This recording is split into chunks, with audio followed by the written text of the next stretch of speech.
It is episode 167.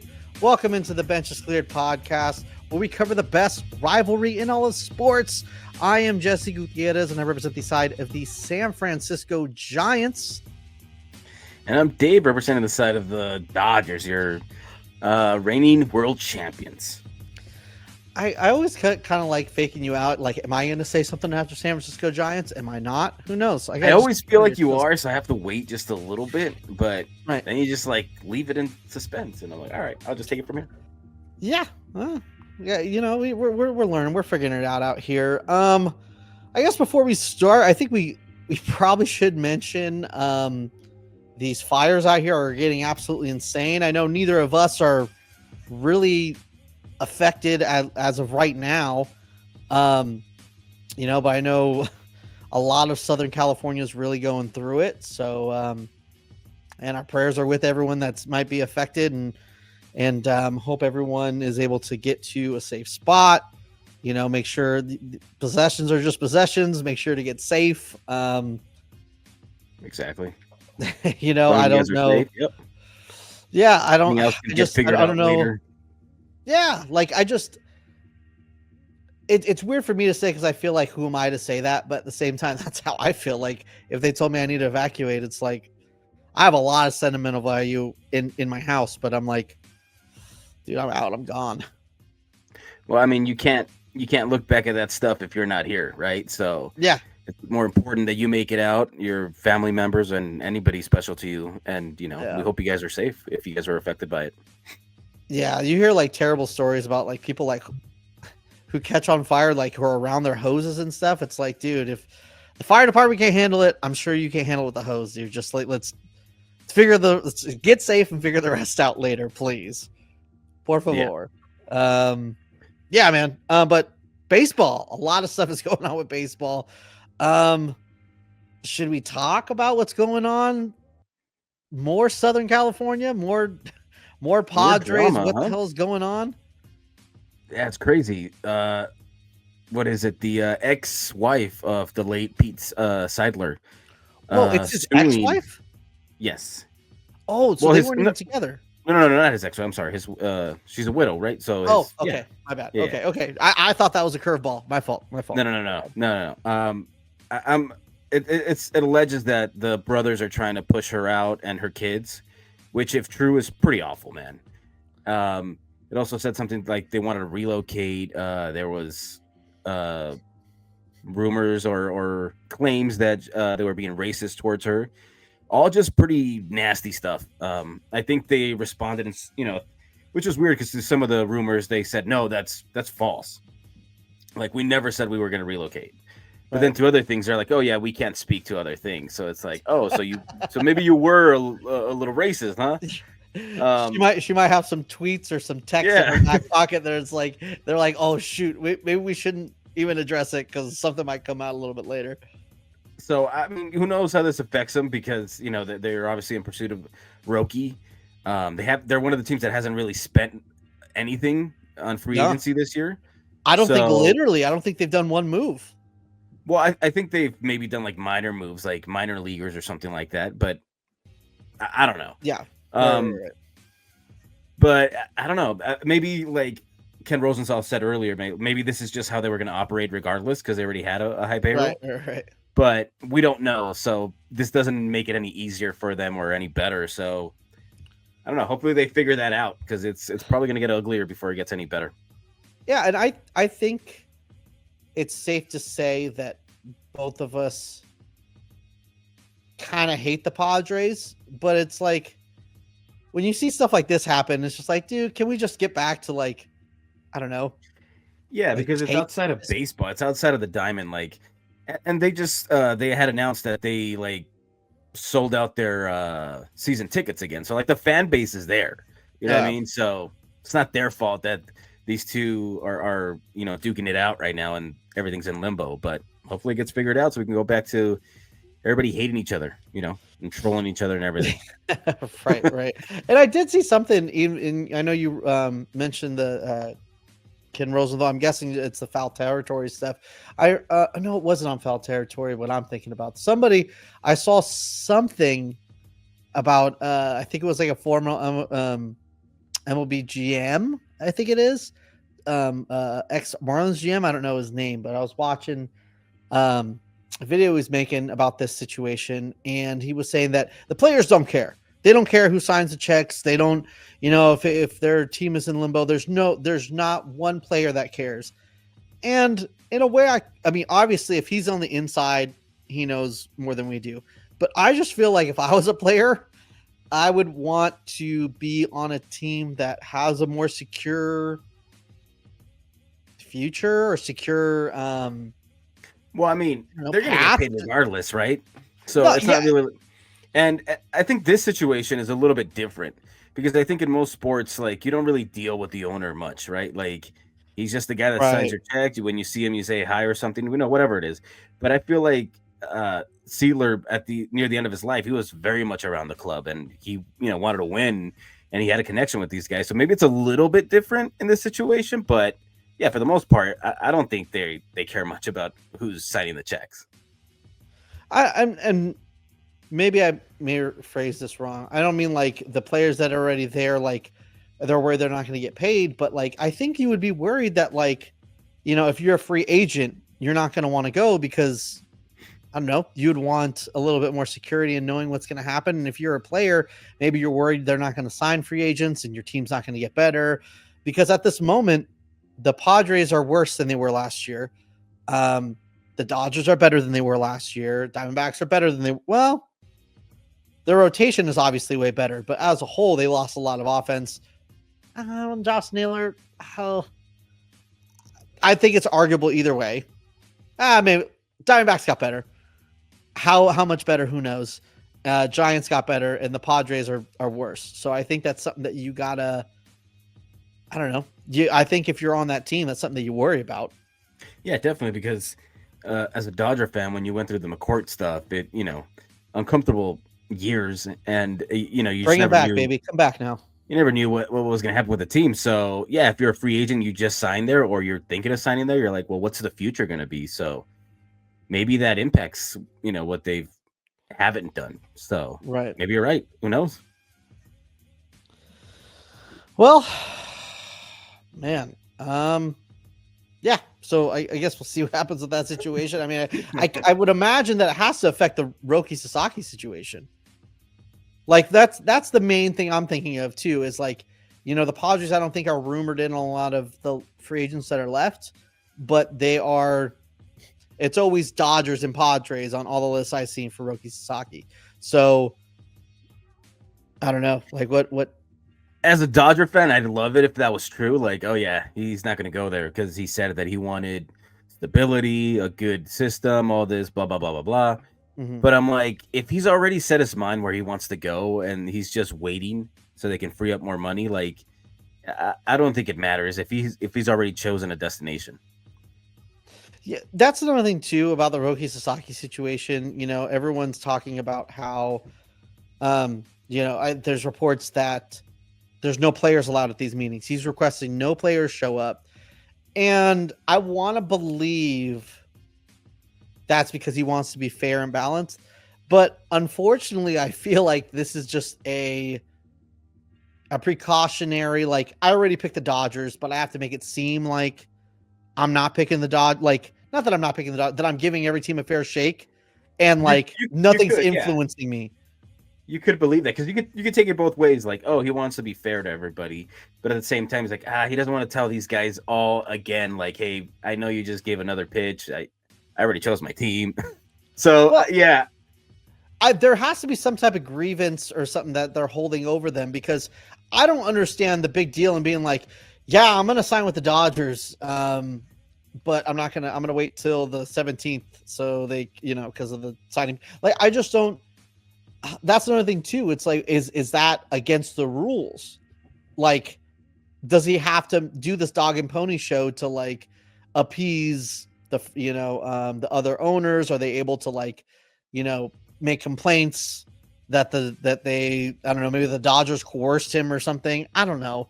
I don't know what this whole charade is. I feel like if he picks the Dodgers, what I'm trying to say, if he picks the Dodgers, it was always the Dodgers. That's my feeling. I think it'll be very telling when they can trade again for more money, which is coming up soon. Whatever team starts trading off pieces for more international money is probably the team that's about to sign him. Yeah, but is he able to tell them that, hey, I'm going to you, but you need to raise X amount of money? Is that allowed? Is the question. I doubt that's allowed, but they're still going to do it because they're like, hey, we'll get you as much money as you can. Well, my point is like, let's say since we're Dodgers and Giants, let's say the Dodgers and Giants are both really going after him, right? And he's still like, on the 15th, I don't know. We'll see. Let's see what your best offer is. So the Giants trade for a bunch of international money. The Dodgers trade for a bunch of international money. And then he just goes, all right, I'm picking the Dodgers. You guys traded for international money for no reason. Is it like rollover? Is it like rollover minutes? No, because there's been two teams that started to tell their international prospects that they're going to sign to, hey, let's hold off. Maybe we'll sign you in 2025 if you can wait. Those two teams have been the Padres and the Dodgers.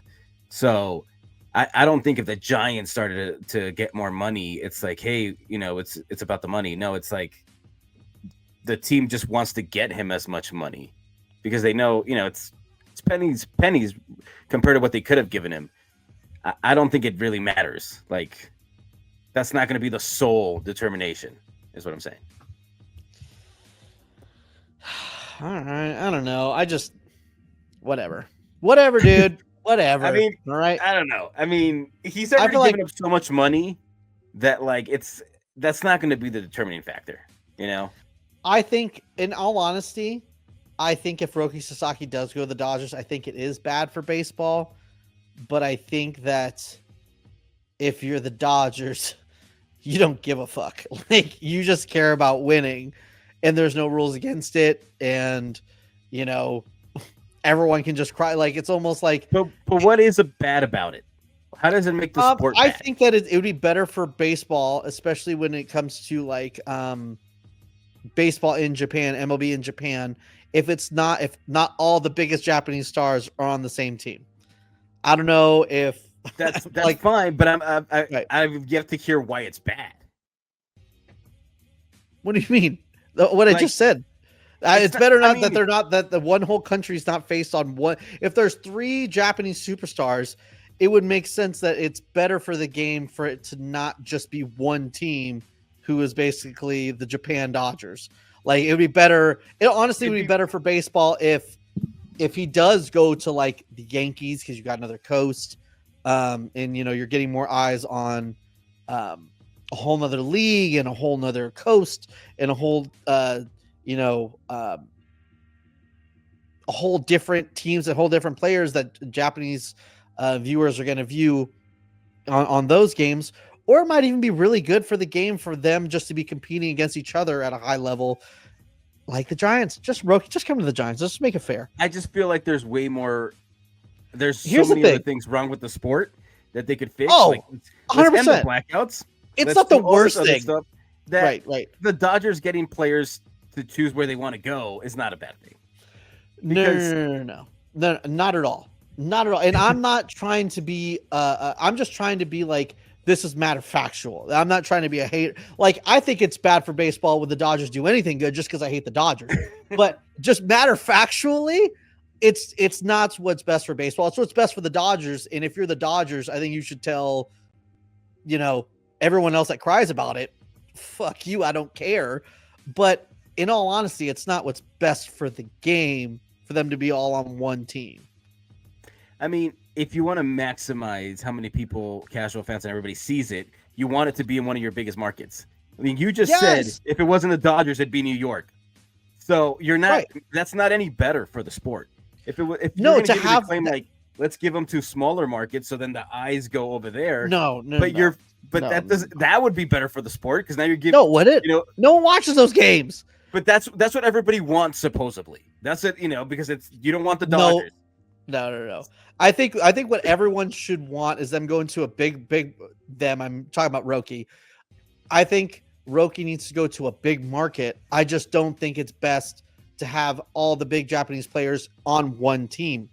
Like, I think it's better to either have competing against each other on a high level, Giants, boom, or even the Padres. That would be worse for me. I know I'm making the Giants thing, but I know everyone's going to be like, oh, you're just a hater, blah, blah, blah, whatever. All right. Yes, I am a hater, but also it would be better for the sport if he was on the Yankees, because now a lot of Japanese viewers are being like, hey, let's watch Yankee games and Dodger games. Let's watch Roki Sasaki and Shohei Ohtani, and you're also seeing different players. You're seeing American League players more often, as well as National League players with Ohtani and Yamamoto. So, ipso facto, if we're just being to be fair, like, I know everyone's going to paint me to be a hater, and that is fine. I'm way cool with having that tagline. No, but if this is happening to the Padres, if Ohtani signed with the Padres, if Yamamoto signed with the Padres, and Sasaki was going to sign with the Padres, you're telling me that the Dodger fans would be like, yo, this is messed up. Like, they can't be doing that. That's what we're going to say right now? No. Did the Yankees not do this before? Did they not get every single player? Did they not buy everybody? No, I'm talking about specifically Japanese players. I'm not talking about free agents. I'm talking about okay, but there's got to be context. There's got to be something that you did to attract these players to come here. It didn't just happen overnight, right? 100%. So I'm not hating on it. It's not like they just fell ass backwards and all these players are like, let's just go to the Dodgers. They've earned it. Right. First of all, they did fall ass backwards because they suck and I hate them. But second of all, no, it's very obvious why the Dodgers are probably the most attractive destination at this moment. So I don't think it's not crazy to think that Roki Sasaki wants to be a Dodger. I'm just saying that it's best for the sport for Roki Sasaki to be a Dodger. I think he should be on another team to spread out the Japanese viewership around the league versus just on one team. I understand what you're saying, but I said, if you're the Dodgers, I don't think you give a fuck. I think you just no, we're getting everybody. You can cry about it all you want. I mean, the guy that they just signed, Kim, when they asked him, why did you pick the Dodgers? He's like, well, come on, it's the Dodgers. Yeah. He's what, 26, 25? So if that's how he feels, and he's a young guy that's coming over here, I mean, maybe that's how Roki feels too, so who knows? But I believe in Roki that he actually wants to compete and is actually how do you say this? A person with actual character and morality. If he goes to the Dodgers, he's not. He's probably a degenerate gambler, and if he has any type of morals, he won't sign with the Dodgers, and I will stand on that. If he goes to the Dodgers, there's less pressure, but so he's not competing against major leaguers anymore. The game just becomes that much easier for him. Yes. I don't understand that whole he's not a competitor anymore. Well, I get what you're saying. First of all, obviously, from people who are sitting on the couch telling him he's not a competitor anymore. Obviously, I'm just talking shit. But let's be real. If you're not, if Roki Sasaki goes to probably any other team besides the Dodgers, they're seeing him as potentially as they're gonna want him to be a 1 or 2. And if he goes to the Dodgers, it's like, hey, just chill out. Make sure you're going to be our 4 or 5 guy. So if you're, there is going to be less drive to be that guy on the Dodgers versus any other team. Let's. But that's a personal thing, though. Way. No. That's a personal. You look at Shohei. You've seen the stuff that he does. He is not he wants more every time. He's so hungry, right? Because he's one of one. Best. Okay, yeah, but he's never satisfied. What makes you think that Roki's going to be like, oh, okay, I'll just chill, and I won't compete anymore? What makes you think he's just not going to be a competitor? He's going to have that attitude. But as far as pressure wise, because you were talking about pressure, right? You talk about pressure, man. You want to talk about pressure? He's loved if he goes anywhere else, and he's immediately hated by the world if he goes to the Dodgers. You're not talking. That's pressure on every outing. You think a little too much of yourself now. I feel like that's a little much. Every take, everything I say, everything I read, it's well, if he comes here, he's gonna be great. He can lead us. But if he goes to the Dodgers, screw him forever. You don't think they're gonna turn on a dime? Look how they did Ohtani. Okay. Time out. The most beloved player when he was with the Angels. Hold on. The Dodgers, like everyone always says, the Dodgers, let's stop pretending that the Dodgers don't get the most love from every national. From who? The most love from everybody? No. You're not being serious, though, right? You're not being serious. Like, I'm not talking about fans. I'm talking about like national media. It's Dodger Central. The same way it's always Yankee Central, right? And the Dodgers earn that. I'm not taking anything away from the Dodgers. But with all that success that was 100% earned, all that sustained success and all that notoriety, the big market is also going to attract a lot of hate. And that comes with it. So the only thing I have, one of the things I have a problem with Dodger fans is like, you guys put out the craziest lineups and you put out, these like every offseason, every trade deadline, you get the first or second guy all the time. And that's great. Everyone wants that. But you also, if you're a Dodger fan and you get that, you can't be mad that other teams hate you. Of course they're going to hate you. You hated the Yankees. You can't have it both ways. Let's say 5 or 6 years ago, you hated the Yankees too. You did the same thing. It's just as fun to boo as it is to cheer. So I understand all that, but I'm saying you can't have it both ways. You can't be like, they get everybody, but they choke. They're gonna choke. Who cares? They're gonna choke. So it doesn't matter what they get. They're gonna, and then they finally win. It's like, whoa. Let's change the rules. No. Hold back. If anyone says the league, if anyone says let's change the rules or the Dodgers, I say the Dodgers need to stop signing people, but it's also just me talking shit. If you're seriously saying the Dodgers need to stop signing people, or you're 100% right there. Yes, you shut the fuck up because you would want your team to do the same thing. Yeah. So yes, but don't get mad that this team isn't going to last forever. We all know that this isn't going to last forever. And then another team is going to do it, whether it's the Yankees or the Mets or whoever it is. But everybody's going to hate them. Let's not act like if the Dodgers were let's just say the Mets had this magical run and are just the hottest. They're signing the same copy and paste. Andrew Friedman went to New York and copy and paste. That Dodger fans would be hating on the Mets and doing the same thing. Not to this extent. I don't think so. 100% to this extent. You guys are what the Yankees were in the 90s and the early 2000s. They were signing everybody. They were the top. They were always, if they weren't in the World Series, it was the playoff runs, and everybody hated the Yankees, including Dodger fans.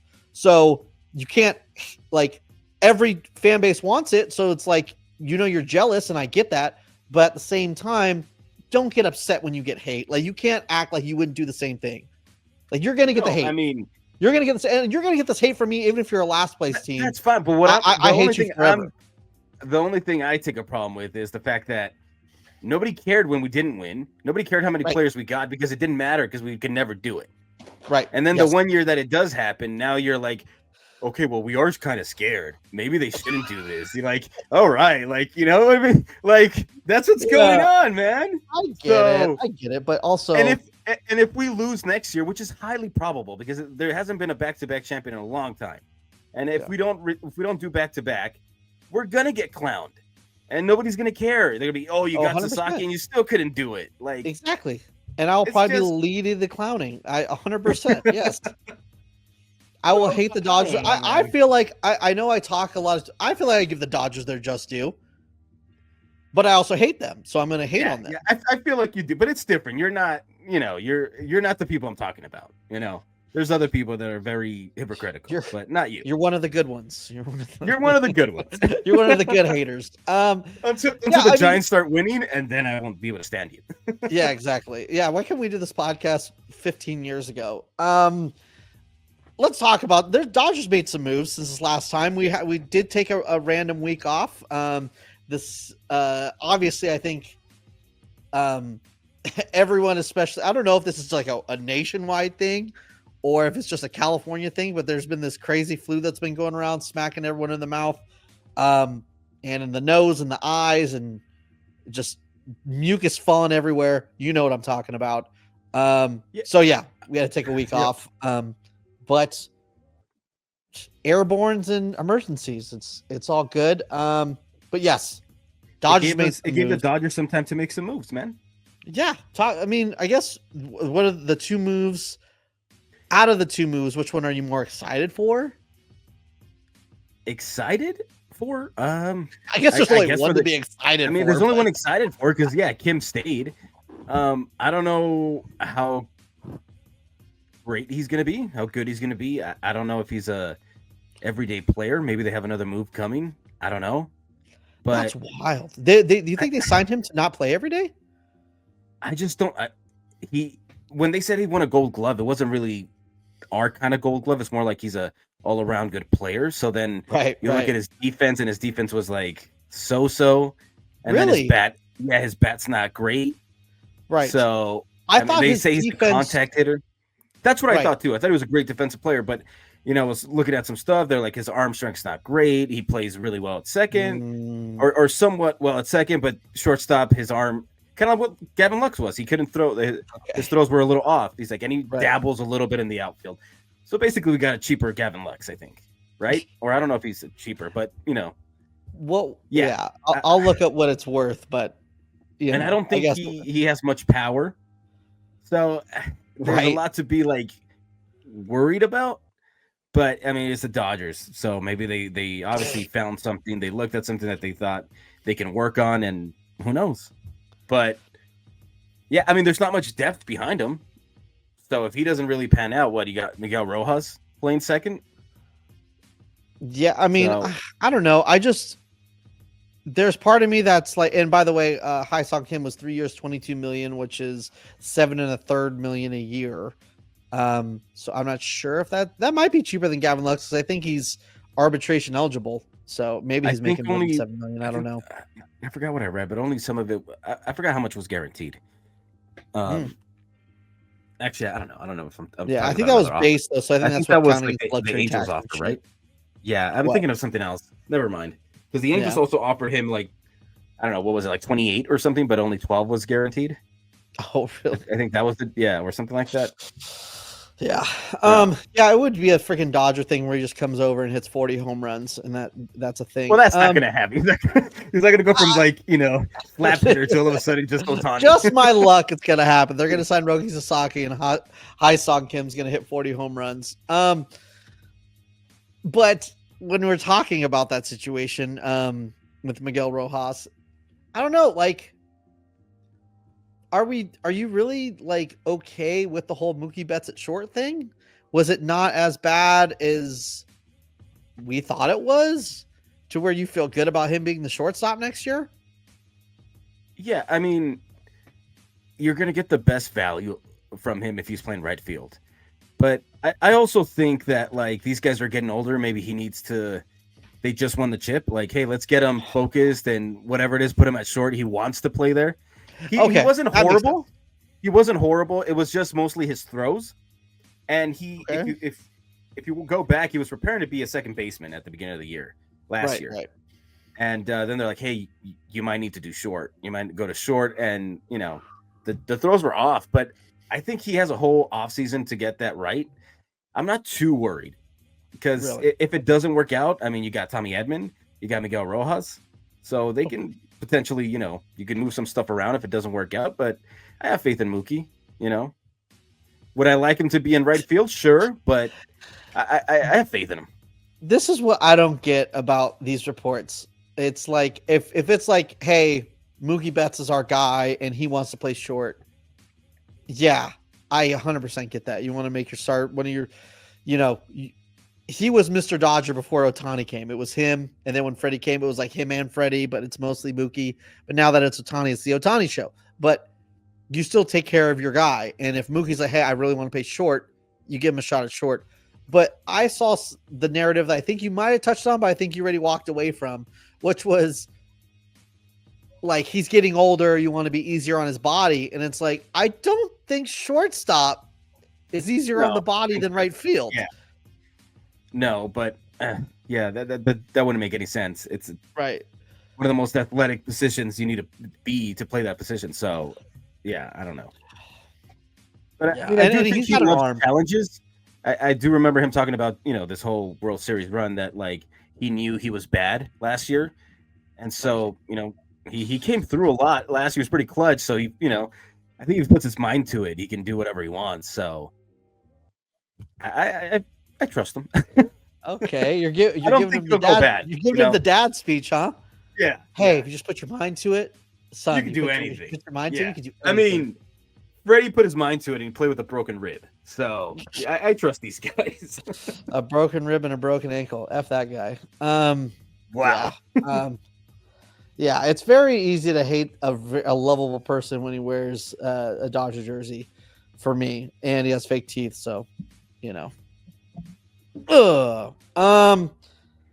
Gavin Lux got traded. Yep. We saw the writing on the wall, man. Especially when Brandon Gomes came out and was like, "Oh, he's gonna be our second baseman," or like something to that effect. And it just took me back to I think it was Friedman's first year or second year here, and he's like, "Yeah, D. Gordon is gonna be our starting second baseman," and like not 5 minutes later, he was traded. I remember that. Like it was the whole Jimmy Rollins trade with the whole thing. So Right. It was on the wall, man, and I thought that made a lot of sense because you couldn't have two lefties on the bench. Like they're basically the same guy, right? So yeah, you weren't gonna trade a Taylor, and plus his contract's pretty bad. Nobody's gonna take that unless you attach a prospect or something. So it was pretty obvious who it was gonna be. Yeah, that's another thing when it comes to like these prospect ratings. I mean, Gavin Lux and Alex Verdugo were like the number one prospect in baseball, and it was like these guys are untouchable, untradeable. And then same thing with what was the catcher you guys just Diego released? Cartaya. Like what was it? Not even 2 years ago, he was regarded as one of like the best prospects in baseball. Right. And then he just like plummeted really bad. Like he just fell off. Right. And it's just like I don't know, like which is brings me to a point of just like if you're wanting to trade for a guy, just fucking trade for him. Like I get it why you don't want to trade for like let's say I don't know. We're talking Dodgers. I'm trying to think of like a Dodgers example at this moment, but I can't. So I'm going to switch it to me because maybe Garrett Crochet maybe that kind of guy, right?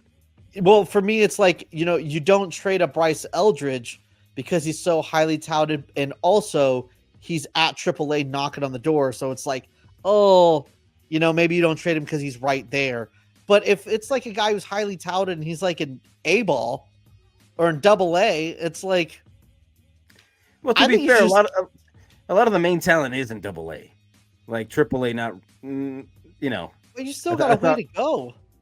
Yeah, especially if you're like stuck in AA, not like you should have traded him. Yeah, I mean, and I don't. I know the Dodgers trade people. Like they've traded for Max Scherzer and Trey Turner. They've traded prospects. I'm just saying, like in a general. And honestly, the Giants haven't. And I think this is where this is maybe coming from. It's like, yeah, you should trade Carson Whisenhunt.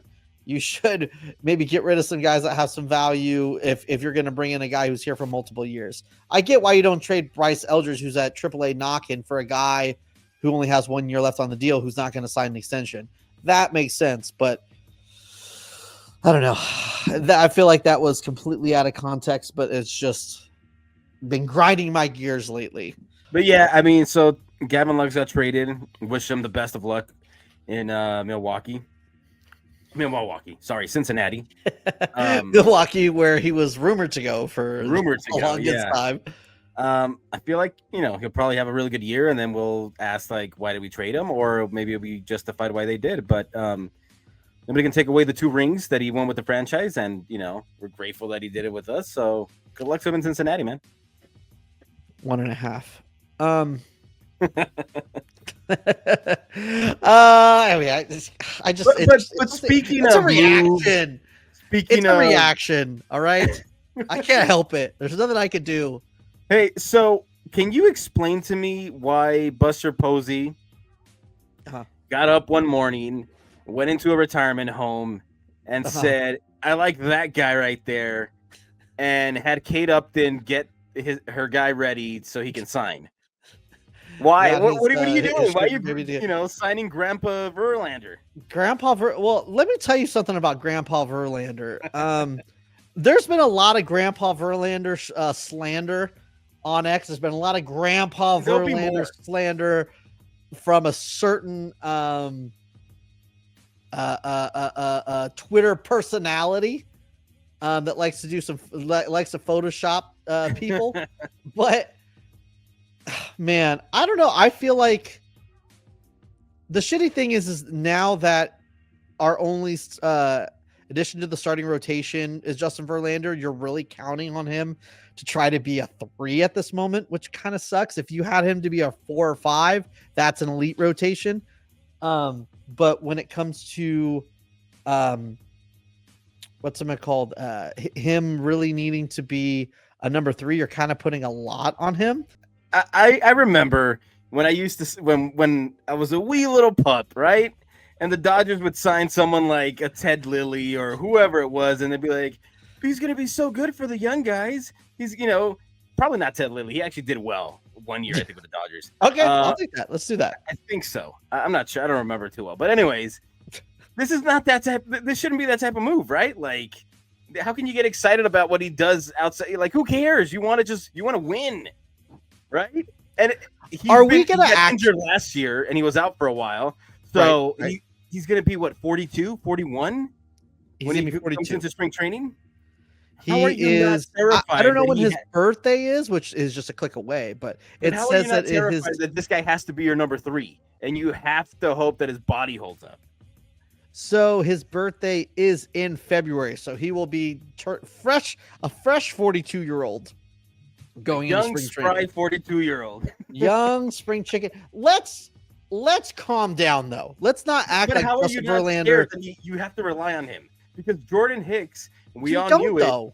You knew that he wasn't going to be able to withstand a whole season because he had been a reliever. It was going to be really tough. He was going to get gassed out. I think that he can withstand a whole season. I do think that he needs a phantom IL stint in the middle of it, and he couldn't get one last year because there was only 2 starting pitchers for like the first 3 months. So when you have maybe 6 legit this year because he had that because he tried it last year, so now he knows what his body can't do, whatever. Right. Or now there's a lot of depth. He can like, hey, I'm starting to get tired. I need to go out with a fatigue injury for a couple weeks. Unproven depth. Who's unproven? Well, who Aiden Birdsong is proven. Kyle Harrison is proven as in that he can perform at the major leagues. Not for a full season. You can rely on him to give you 34 starts. That's what I'm saying. Who in your you went from Blake Snell to chasing Corbin Burns to ending up with probably the oldest guy on the market. And you're trying to sell it as this is a good thing. First of all, I'm just trying to say. First of all, it is a good thing. Second of all, is it as good as Blake Snell or Corbin Burns? Am I saying that? No way in hell am I saying that. If I told you I'm going to take you out for dinner and we're going to go get some juicy steak, 5-star, then it's closed. So we end up having to go to a different one. Not so good. Maybe a 3-star something. Right. And that doesn't work out. And I end up getting you freaking dollar tacos from Jack in the Box. And I sell it to you as gourmet. I'm not saying that I would be that upset because I love me some Jack in the Box. So you came to the right place, my friend. I just want to see how you spin it. That's all. Yes. I am, like I like to call, I am the king of mental gymnastics. So how am I going to take it? How am I going to figure it out? It's simple. Justin Verlander is that dude. Okay. He's a unicorn. If anybody, everyone talks about Charlie Morton like he's the best thing in the world. Dude is the same age. Okay, and this is Justin Verlander, a one-of-a-kind dude that can actually perform at a good level at this age.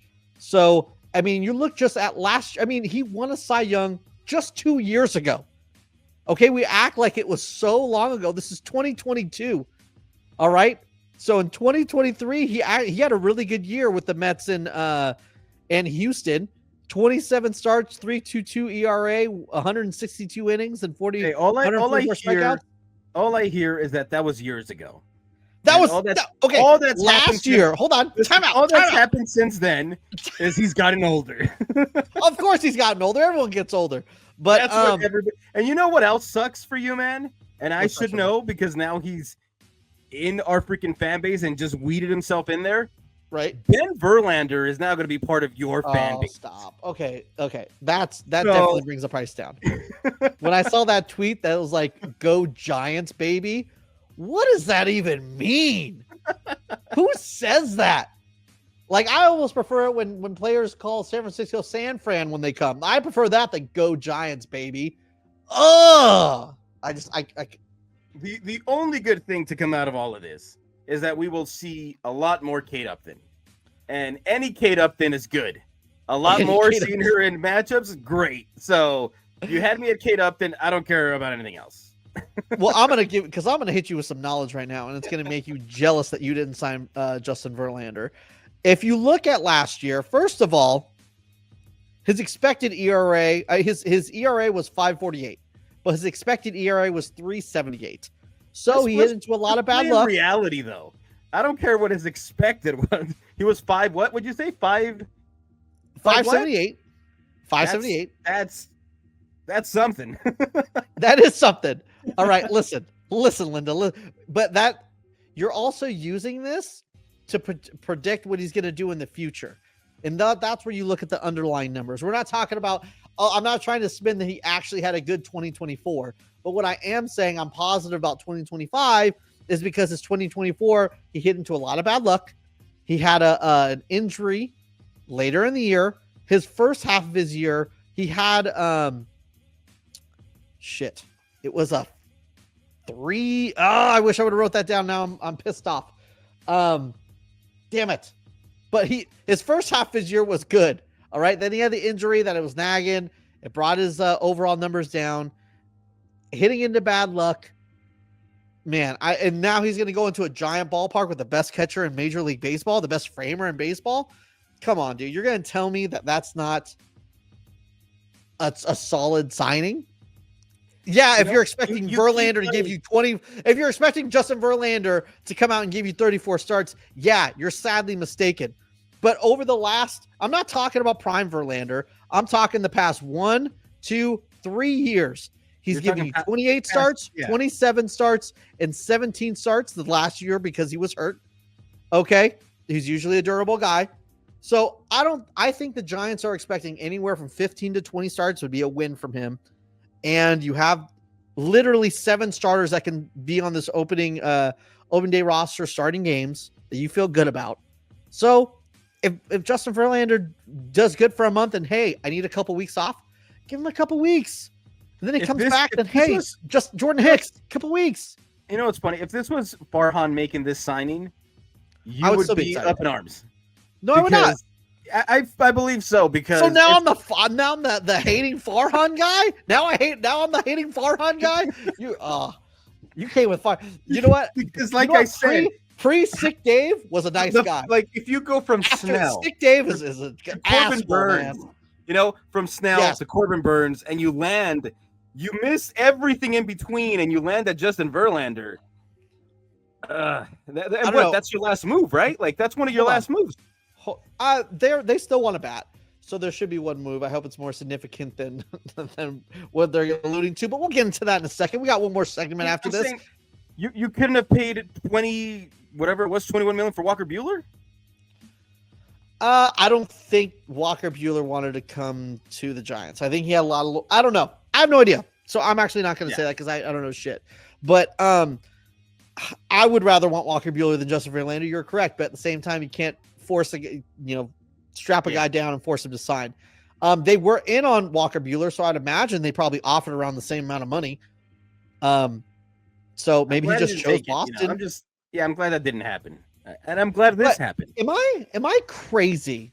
Yes. Or am I imagining somebody different saying this, or was it you who was like, "Oh, Blake Snell, that contract's not looking at they're talking about this is one of the worst contracts in this free agency 2 months in." Sure. And now look at you. And all excited that you signed Blake Snell. And look at the contracts. He's the cheapest one that's been signed. Everybody else got more money, right? Last year we signed him for 1 year. No. You said it was this year. So when the Dodgers struck, they struck early, and everybody else is signed for way more money or whatever. But one that was crazy overpay was Max Fried, which was kind of crazy.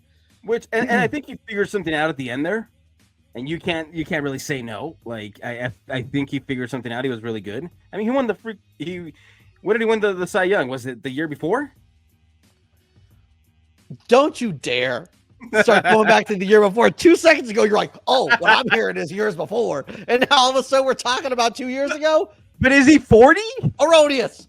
Is this guy 40? There's no way you're comparing Justin Verlander to slow start Snell. I know Snell starts slow. I did it. I'm just using your own logic against you. You're out of pocket. I can't do this. This is ridiculous. Justin Verlander's a good signing. It's a negative that we get banned. 2017, he's an amazing signing. Listen, the guy was just 3 years removed from getting a $43 million contract a year. All right. Hey man, hopefully one bad year, then all of a sudden, all right. I cannot wait. So Justin Verlander shoves 6 shutout innings against the Dodgers, and I get to post that Grandpa Verlander meme. It'll be awesome because he'll go 6 innings, no score, whatever, and then the bullpen will give it up to Shohei Ohtani, and we'll win. So I don't care. You're out of pocket. It won't matter. Gosh, I was so I just. Oh, and not only that, you made me forget one of my points about Justin Verlander. I can't even say it now. I feel like this is after the fact. But you know what? His stuff is still good. If they're tracking spin rates and his stuff plus, what does that mean? I don't know, but it's in my favor, so I'm going to use the argument. Okay? All of his pitches are above average on the stuff meters. Okay? I think, in all honesty, I think you're right. If he was coming in as a 4th, 5th starter, you feel a little better about the signing, right? But as the 3rd, maybe the 2nd, because you need him to show up, it's kind of iffy. Yeah. I would have gone for maybe a Flaherty or somebody else like that. I mean, maybe it didn't work out. But dude, what is up with Flaherty? Like nobody wants this guy. Nobody wants to sign the guy, or if he just has a very limited market. I don't understand. But he's still. I feel the same way. I don't know if people are just like. I don't know if anything came out, for the Dodgers, but I feel like I haven't heard anything about him being bad for the clubhouse, and everyone is saying that now. I don't know if that's true, if this is just kind of like almost like a smear campaign to give him less money. I don't know. Like, I feel like this is coming out of nowhere. It's not like he was going to demand so much money either. I didn't think he was going to get he's going to be on the lower end of. That's the way I can think that he's not signed. Maybe he is trying to demand a bunch of money. Yeah, I don't get it. He did pretty well for us. I mean, he had some clunkers in the playoffs, but at the same time, he had some really good pitching performance, especially in the World Series, the first game. So I don't know what's up with that. I mean, it could be that he's waiting to see who doesn't get Sasaki. Maybe that plays into it. I don't know. But maybe. And you know what? I don't know how to believe what's out there, just because I feel like a lot of times it does go where it's leaning, if that makes sense.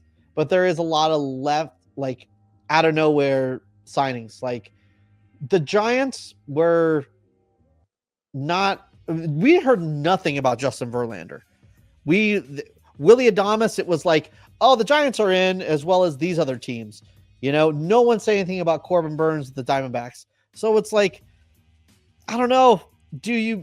Are you hoping that Roki Sasaki really cares about his numbers and wants to go to a big ballpark and pitch to a good pitch framer? I mean, the Giants are acting like they're in the running, but all the reports I'm hearing is like, or seeing on Twitter is like saying that it's Dodgers, Padres. The Giants are like 5% chance. Like, I don't know. If you get Roki Sasaki, then the Justin Verlander signing is amazing. I feel like he already has his mindset, dude. I feel like he knew from the get-go, like, hey, I'll take these meetings just to see if there's like a glimmer or a chance that maybe they change my mind. But like, he probably knows exactly what he wants to do. So I think so too. I think, I'll be honest with you. Like I said, I feel like if it is Dodgers, it was always the Dodgers. I don't know if there's a way around it, but I hope there is. And I hope Roki Sasaki has a conscience and is going to, want to compete and not just sit on the couch, which is what would be paying for the Dodgers, is sitting on the couch. None of that is true. But yeah, we hope he does sign here. Yes. Okay. So we are getting to the end of the offseason. Giants are making good moves, like signing Justin Verlander. The Dodgers are ruining baseball. Did you guys go to arbitration with any of your players? No. Oh, that's a good point. No, we did not. They signed Tyler Rogers, Lamont Wade. I think they settled with Yaz a while ago, but then they also Duvall at the deadline too. So no arbitration. Because so the Dodgers got deals done with like everybody. Oh, except Alex Vesia, right? Except one, yeah, except Alex Vesia, and they're not off by much. It was $200K or something. That's crazy. And I know that this is what arbitration is, and it kind of sucks because it's like, here you go, you get an hour to say talk shit about your player, and here you go, you get an hour to say why you're not a shit player and you deserve it. So he's been pretty good for us. Whatever. I'm sure they'll figure this out, but yeah, hopefully they do. Yeah, I just feel like there's like a no pause. I feel like $200,000 to the Dodgers is like $100 to you or I, and that might be overselling it on us. Like it might even be closer to $20. Can you imagine that? Like, I feel like every front office does have their facts or whatever, obviously, right. Whatever. But like the Dodgers are just nerds, right? So they're gonna have nerds up there without feelings, be like, well, in this situation, blah, blah, blah, blah, like just like rattling off numbers and stats and all this other stuff, like of why he was not good. Right, but it's like $200,000. Like, just fucking give it to him. Right? They put him in a lot of big moments. He was one of our most dependable moments, big situations. That's the word I was looking for. Situation. Righty or lefty, it didn't matter. When he's on, he's on. So, yeah, man, just give him the money and move on. That's what happens when you're friends with Trevor Bauer, kids. So don't do it. Yeah. Did you see that I got into a Twitter beef with Aubrey Huff too, by the way? I did see that. I did see that. But that's not, I mean, that's nothing to hang your hat on because that guy will argue with anything that looks at him. Yeah, I know. You know what I'm really hoping? Honestly, he's probably like I think we need to do a segment on like dream interviews, and he would be a dream interview of mine to just be like, why are you such a piece of shit? You know, well, like why the golden nuggets that he would leave, it'd be like, oh, I'm a piece of shit. Do you know? Look at my bed. I have whoever it is, and I have money on it, and yeah, this is what a male looks like, and blah blah blah. Yeah, I'd be like, yeah, I had a 23-year-old on my bed last night. It's like, well, you never show the 23-year-old, so are you lying? Are you paying for it? Who knows? Different strokes for different folks. I think it's legal in some places. Sure, do whatever you want to do. I thought you held your own pretty well. I thought it was funny, and you know, oh god, that guy. Fuck that guy. You can quote me on that. But lastly, we're at the end of the offseason. Big moves are getting made. I think both of our teams are maybe 1 to 0 moves left before the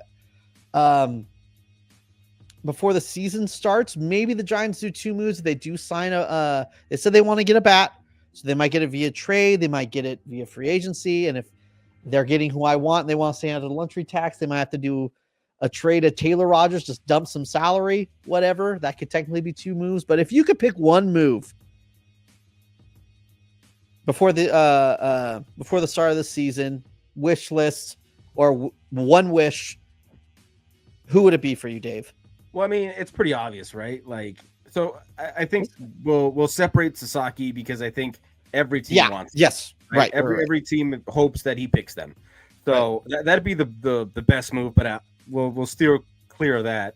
I think they have 1 move left besides that if it happens, but and they've said it multiple times, and every time they're adamant about something like this, they usually get something done in some variety of way.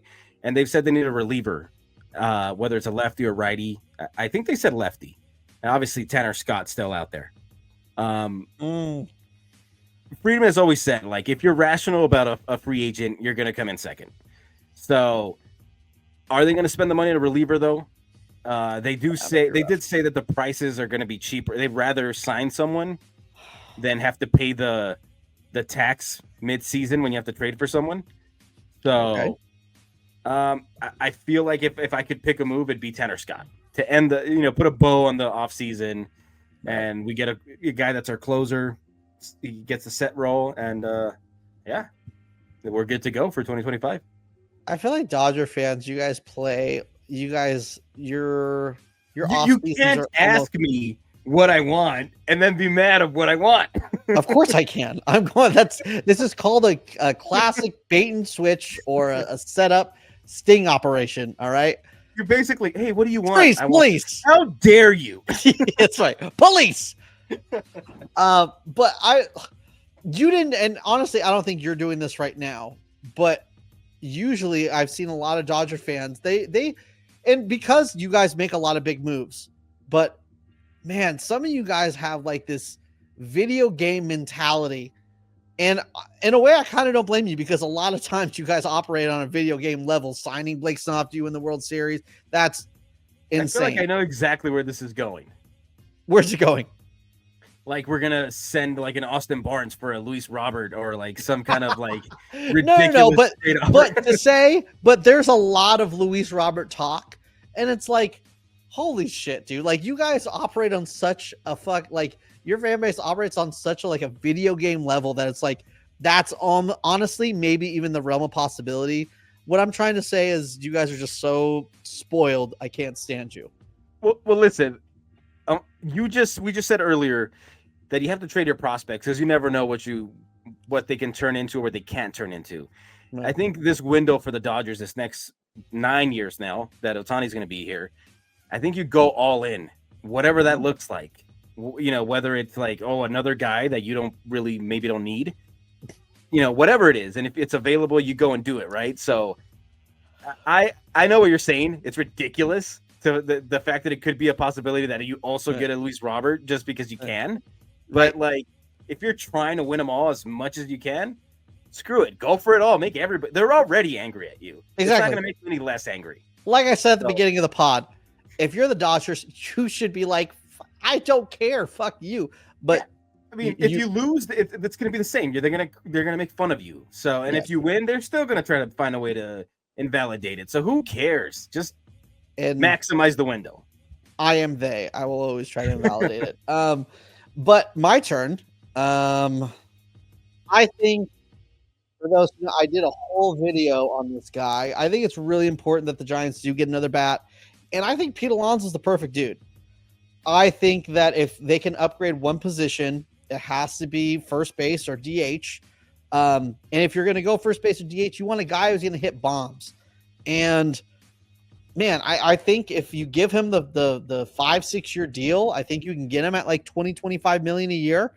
You might have to do a small trade to stay under luxury tax, get rid of Taylor Rogers or maybe a Mike Yastrzemski or something to stay under, but I still think it's possible. And I think if you signed a Corbin Burns or you made that trade for Garrett Crochet, or you got some type of legitimately number 1 or number 2 guy, you wouldn't need a big bat. But now that you're kind of did the lower tier of starting pitching, a back of the end rotation guy, I think you need to really give a legit punch to your offense if you're serious about competing for this wild card. I mean, you're already you lost out on 2 picks. You lost out on international signing money. You got Willy Adames for 7 years. You got Matt Chapman for 6 years. Like, you're signing Justin Verlander for 1. I feel like you're acting like you're in. So go inside Pete Alonso. And not just that, right? Like, you're seeing your rival, your most hated rival on the other side, just won one. Yeah. You want to do something, right? Like, because you've fallen behind the Diamondbacks and the Padres in the last couple of years, and you need to get back up there. Like, you need to make a move to stay relevant, to stay in the race. Right. So I think get a ticket to the dance. Yeah, and you need somebody for a gimmick. The polar bear. You can do a bunch of stuff with that, right? So you're gonna make your money back. Yeah, like for sure, you're gonna make your money back. And if you're a competitive team, you're gonna get more fans in the stadium. So, and back to what you were saying, like the famous Andrew Freeman line: if you're rational about every free agent, you're gonna finish third for every free agent. I keep on seeing so many shit online. Oh, I want Pete Alonso. but I don't want him for more than 3 or 4 years. Then you're not getting him. Like, why are we even talking about this? Like, you act like it's your. I hate the narrative of saying like you act like it's your money, it's not your money, because in a way it is your money. You're the one spending your money. Like, you're spending your money to go to games. You want your front office to spend some money and take some risks. If they have to eat the last year because it's so shitty, who cares? He's going to give you at least 3 or 4 good years. It doesn't really block your player because you can put him at the DH, right? You can put him at DH. And in this situation, you do have to be a little unrational because he wants to go back to the Mets. He definitely wants to be part of the Mets again. So he's even offered them a 3-year deal or something like that, right? So you're going to have to wow him with something or give him more years to pry him away. So you're going to have to do that. And I mean, like we said, the DH is available. So if your Eldridge comes up and he's good, then he just plays first base. But not only that, everyone is, I mean, I've seen multiple reports about how Bryce Eldridge is, he still needs some time at first base. They believe in him at first base, but he still has a lot of work to do. And 100%, that's the narrative they always use when they want to do the service time manipulation, just to hold him down for 2 weeks to, get that extra year of control. That is 100% possible. But if it is true, if he sucks at first base, then why don't you just put him in left field? He can't be worse than Michael Conforto. And then you got Pete Alonso at first base. I understand Pete Alonso. The defensive metrics hate Pete Alonso. I get it. But you hear you hear a lot of Mets podcasts and podcasters talking about how his defense is underrated. Sometimes, I mean, Willy Adames has always been good with the defensive metrics, and last year he had like a -7 defensive run saved. Like, these metrics change all the time. There's obviously some flaws. I don't know. Is it true? Is it not true? Plus, I don't know. I don't watch a whole lot of Pete Alonso. If you're Buster Posey, you start off hot, right? You got Willy Adames, so you got the fan base going. And then you got Justin Verlander, and you're like, okay. But if he can come back and be like, hey, look, I know we didn't hit. Okay. No, like, I know we didn't hit on the high end starting pitchers. But listen, I got you 2 bats. I got you a shortstop and I got you a first baseman. You can live with Justin Verlander as your third. Like, you know what I'm saying? Like, that's a really good offseason. So I think so too. If he gets it done, it changes how I'd view your offseason. And I feel like a lot of people are, with the whole narrative, not more than 4 years. So you can't give him more than 4 years. He's going to be the next Chris Davis. Look at Chris Davis's stat page and Pete Alonso's stat page, and then learn you need to shut the fuck up. Like, Chris Davis was striking out 200 times.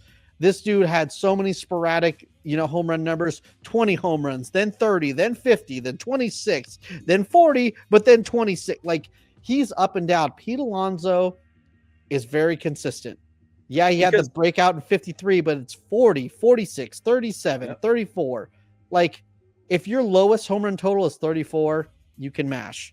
He mashes at Oracle Park. He's had 7 home runs in 17 games. I looked up every single home. Like, check out the video I did. Please just look at the home runs. I have all the clips in there. And he hits them in the dead of night.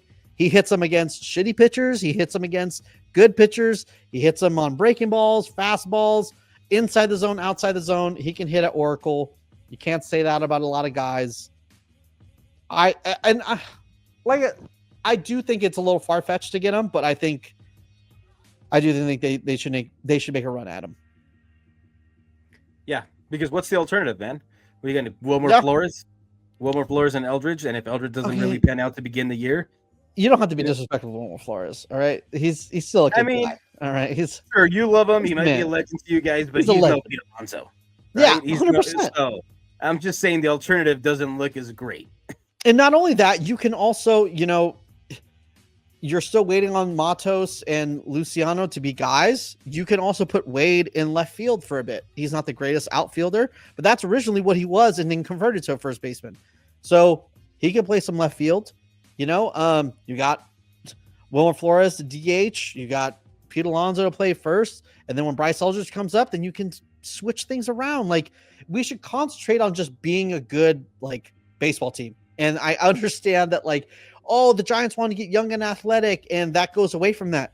Now every single most of the players on the Giants are under 30, and they're on the younger and athletic side. I mean, go through each position. Tyler Fitzgerald at second, Willie Adames at short, Matt Chapman at third, and the outfield looks pretty good defensively. You got Matos in left, hopefully, Jung-Hoo Lee in center, and Heliot Ramos in right. Like, Heliot Ramos wasn't a great center fielder, but he was panning out very well in right field. So, and I think they're getting younger and athletic. I think you can afford it when someone's hitting 40 bombs at the first base position. So I think if you make that move, you're maybe right behind the Padres, maybe on par with them, right? I think you're in the mix. I think the crazy thing about the NL West is you can make that move, and it's still possible that you're the fourth. You still end up in fourth in that division. Yeah, but you make that move. You're super competitive. It's not like you're like a distant fourth, right? You're like, but that's what I'm saying. Like, you could also make that move, or not even make that move, and be second in that division if everything pans out right. There's still a possibility. It's a lot more far fetched without a bat, and especially a bat of Pete Alonso. But if you get him, it's still either way. But you got the best division in baseball. You got Lee leading off. You've got Adames, you got Chapman, and then you put Alonso there. That's a pretty solid foursome right there. Yeah. To start off a game. Hey, yo. Yes. So, hopefully they don't make the move, because I don't want to see them get any better. But it makes a lot of sense for them. I don't see why they are acting like it wouldn't. Yeah. And that's another thing, too. I mentioned it earlier. They were never rumored to be the favorite of Willie Adames. Got him. No one. We talked about how no one was talking about Max Scherzer or Justin Verlander at all, and it came out of nowhere. Corbin Burns, he was going back to Houston, right? Yeah. I thought for sure he was just going to go. I thought it was a possibility that they were just going to retire the Scherzer and Verlander. They could have easily went off into the sunset and called it a day. Did Scherzer sign? No, he's still out there, right? Yeah. Which is funny. You got Kershaw, you got Scherzer, and you had Verlander free agents at the same time, but all in their latter days of their career. Yep.